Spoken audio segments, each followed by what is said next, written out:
അപ്പോൾ നമ്മുടെ ഷെസുമോന് തീരെ വയ്യ കേട്ടോ. ഹോസ്പിറ്റലിൽ വന്നിരിക്കുകയാണ്. ഇതാ ട്രിപ്പ് കയറ്റി കിടത്തിക്കുകയാണ്. ഇന്നലെ വന്നു അല്ലേ പക്ഷേ ഇന്നലെ വന്ന് ട്രിപ്പിട്ട് പോയിട്ടോ. ഛർദി, വയറ്റുനോക്ക്, പനി അങ്ങനെ എൻ്റെ കുട്ടിതാ. ഇന്നലെയും 2 കയ്യിലും ട്രിപ്പ് കുത്തി. ഒരു കയ്യിൽ പാവം കരഞ്ഞൊന്നുമില്ല. ഇന്നെന്തോ ട്രിപ്പൊക്കെ കുത്തിയപ്പോൾ കരഞ്ഞു കേട്ടോ. നല്ല ക്ഷീണിച്ചു. ഫുള്ള് ഛർദി വരുന്ന ഇന്ന് വീണ്ടും കുറഞ്ഞു.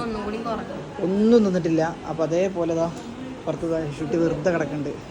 കണ്ടാ കിടക്കണ്ടില്ല, ഷിട്ടി വെറുതെ കിടക്കുകയാണ്, ഉറങ്ങാൻ കിടക്കുകയാണ്. എന്തായാലും എൻ്റെ കുട്ടി ഇതാ ഉറങ്ങിയിട്ടോ. ട്രിപ്പ് എല്ലാം ഉറങ്ങി. അപ്പോൾ എല്ലാവരും പെട്ടെന്ന് മാറാൻ വേണ്ടി ഒന്ന് ദുആ ചെയ്യല്ലേ, ദുആ ചെയ്യാം. എങ്ങനെ ഓടി എങ്ങനെ കളിക്കുന്ന ചെക്കനാന്നറിയോ? ഇന്ന് ഭയങ്കര ക്ഷീണത്തിലായി. 2 ദിവസമായിട്ട് വായിറ്റ് നോക്കൂ ഛർദി കേട്ടോ. നമ്മുടെ ചെറുതുരുത്തി നമ്മുടെ സഫ ഹോസ്പിറ്റലാണ് വന്നിരിക്കുന്നത്. സഫ ഹോസ്പിറ്റലിൽ ചെറുതുരുത്തി ഷുട്ടി വെറുതെ പിന്നാലെ പോകുന്നു കേട്ടോ ഞങ്ങളുടെ കൂടെ.